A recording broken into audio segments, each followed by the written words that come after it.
En el video de hoy intentaré romper récord en Geometry Dash.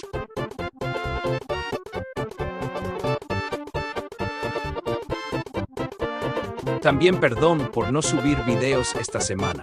Estoy un poco enfermo y pues por todo esto de Navidad, también yo creo que ya la próxima semana subo unos 3 o 4 videos. Aquí la parte difícil.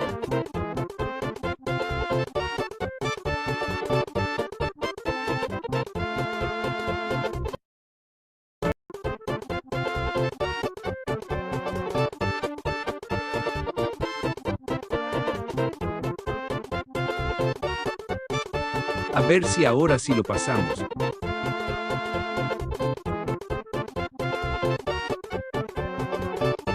Estuvo cerca.